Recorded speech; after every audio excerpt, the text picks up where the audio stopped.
Joining us is our friend Ross Tucker, host of the Ross Tucker Football Podcast, Westwood One, NFL analyst, dropping on by to talk a little NFL. What's going on, Ross? Good morning. DA, good morning to you, man. Congrats on the new time slot. I love to see that when bosses know what they're doing. Well, I appreciate that. I feel like we've had you on in this time slot, though, before, right? You know what? I don't know. I think you have, but I don't know that I knew that it was your full-time spot. Oh, okay. You know what I mean?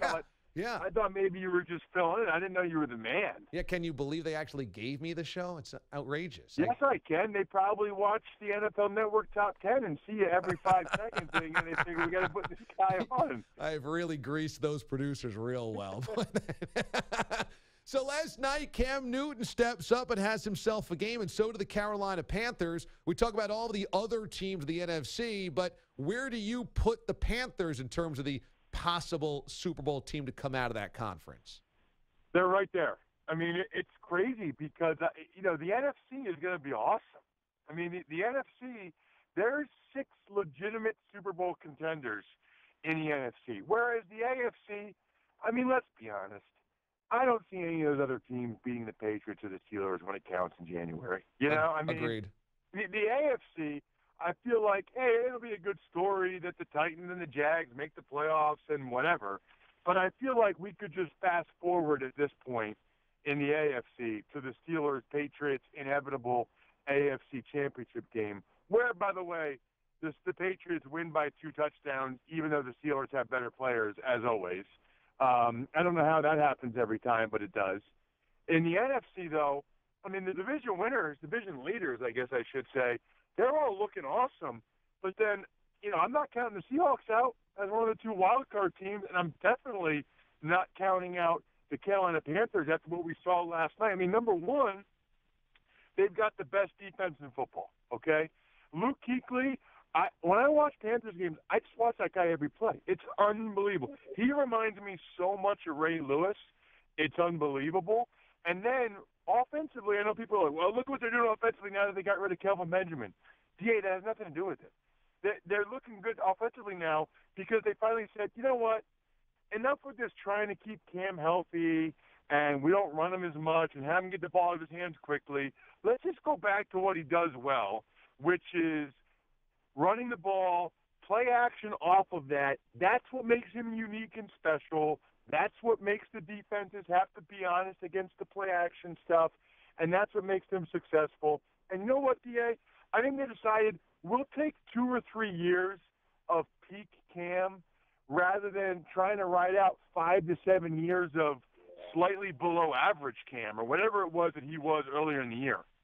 Ross Tucker joins us here on the DA Show on CBS Sports Radio. You mentioned that potentially inevitable AFC title game. Do you still feel like the Patriots would win by 2 touchdowns if the game is played at Heinz Field in Pittsburgh?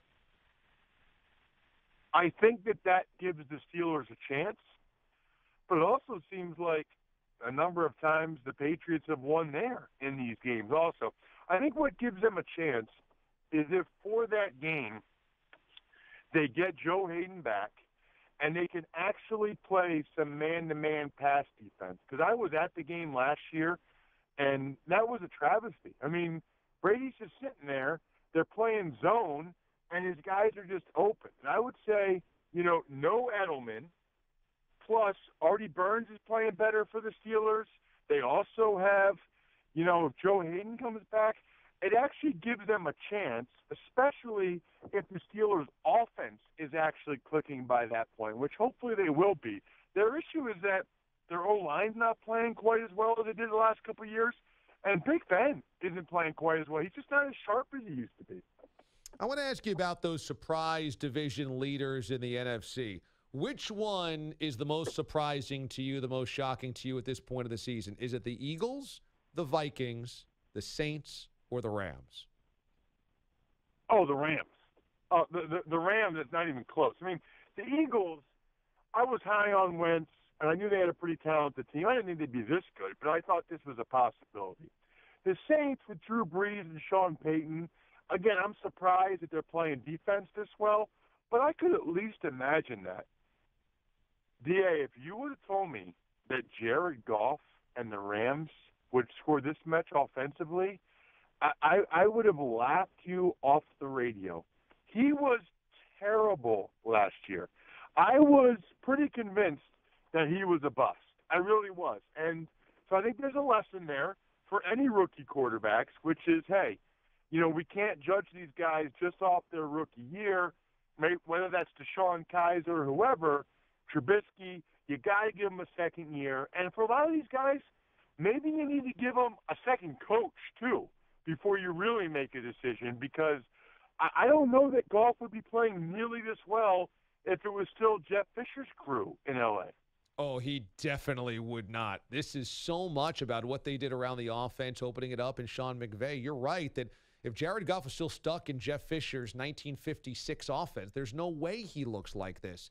So when you look at the Rams, do you think they've got legitimate Super Bowl contender written on them, or do they get to the playoffs and a more experienced team like a Seahawks or a Panthers ends up taking them out?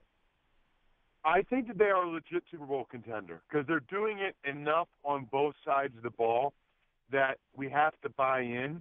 I guess, and maybe it goes back to your question about who the most surprising is, and it probably does. But I still just feel like in the playoffs, I'd rather have the Eagles or the Saints or probably even Carolina or Seattle. Minnesota, I'm not sure about because of their quarterback situation. That still remains an interesting one to me. But I'd still probably take the teams other than the Rams. But I wonder how much of that is just because of my preconceived notion on the Rams and Goff coming into this season. Ross Tucker joining us to talk a little NFL. In the NFC, 2 second-year coaches are crashing and burning, Dirk Cutter and Ben McAdoo. Do you think either one of them are coming back to coach in year 3? No. I'd be surprised. I mean, unless they can somehow turn things around and start to get things at least going in the right direction, because they still have 7 games. I mean, that's a lot of games to go 5-2 or 4-3 or something to show something. I just, watching their teams play, I don't envision that. Now, the Bucs at least won a game, but I don't even know how much that helps them if you win with Fitzpatrick instead of Jameis Winston, because the owners at least want to see that Winston's making progress and that you're winning with him. As for the Giants, they're an embarrassment. They really are. And I never say that, but I was watching that 49ers game. I've never seen a team that I can remember have that many guys passing up physical contact and having piss-poor effort like I've seen from the Giants the last couple of weeks. I mean, it's a disgrace to a lot of the guys that have played for that franchise and what that franchise has meant to their fans to see what Eli Apple and Janoris Jenkins and some of those guys do, like multiple times a game. Frankly, I never played for the Giants, but it still makes me sick.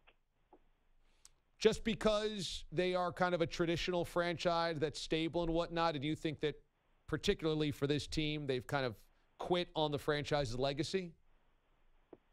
Correct. I would tell you that anytime I see a pro football player, this is pro football, who is clearly not playing as hard as he can and trying to avoid physical contact, I got a real problem with that. At the same time, you see these guys getting suspended, showing up late, being disobedient, and then you also have anonymous quotes to people in the media. I mean, when did the Giants turn into the Jets? That's what I want to know. So as a former player yourself, you're looking at the Giants and you can identify these guys have quit on the field. So some of them have. No, other guys haven't. I see Olivier Vernon still plays his butt off. Landon Collins is still flying around. I mean, they got guys that haven't, but they have some guys. Eli Apple and Janoris Jenkins, there's no explanation for that. There's none. I mean, I don't even know, have they had, cameras in their face? I know Janoris Jenkins walked out, wouldn't even answer questions after the game.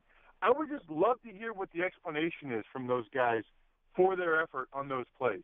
Ross Tucker joining us here on the DA Show. So Ball Cat has been amazing. I see it everywhere. And you were saying it's all over the tailgates as well. This thing's kind of taken off for you, huh? It has, yeah, and, I wish I owned part of the company. I don't, but it's a buddy of mine. I'm helping him out. He's from my hometown. I think I might have told you this, but I did the Jets game against the Falcons a couple weeks ago on the radio for Westwood One. I looked down the field during a TV timeout. They roll out 2 ball cannons, and they're firing balls off the ball cannon stands out of the stands are catching them. I mean, it almost brought a tear to my eye to see something made in Wyomissing, Pennsylvania, is on the field during an NFL game, and fans are catching it, and the sales are going well. I think a lot of people now know about it, and they know that especially for the holidays, Christmas, Hanukkah, the whole deal, there's not going to be a more wow factor of a toy or a gift that you can get for your kids. It's this thing like that when you and I were little, D.A., there'd always be something that you get that you go outside right away that day and play for 3 hours. Right. The ball cannon is that thing. So if you want one, order it now, because otherwise you're going to have to wait on back order if you want it for the holidays. Go to ballcannon.com or just check out Ball Cannon social media anywhere. Just watch the video. Trust me. The thing is freaking awesome. Now, before I let you go, one last thing. Found out today that our digital producer, Andrew Kaplan, actually swung by your farmhouse in Pennsylvania on his way to one of the Penguins Stanley Cup games. He says you have an amazing farmhouse in the middle of nowhere. I said, does he have animals? And Cap said, I don't know. I didn't see any animals. Do you have animals at your farmhouse? No, I don't. First of all, tell Andrew I said hello. Okay. Second of all, that was actually my office, which was really, really middle of nowhere. I actually live in Harrisburg now, so I live in the burbs. I do have a good chunk of land, but I mean, we see deer and turkey on my property every day, but I'm only 3 minutes from Costco, so I always say that should be DA. That should be how realtors sell you on a place, like the deer to Costco ratio. If you have deer on your property, then you got a little bit of land and you're out there. But if you're near a Costco, then you got some people around you, some things to do too. So we have an excellent deer to Costco ratio at my house. That's what realtors and mortgage brokers are looking for, that deer to Costco ratio. Check out the Ross Tucker Football Podcast throughout the season. It's awesome. Check out Ball Cannon as well for the holidays. Ross, it's always fun to catch up, buddy. Thanks so much.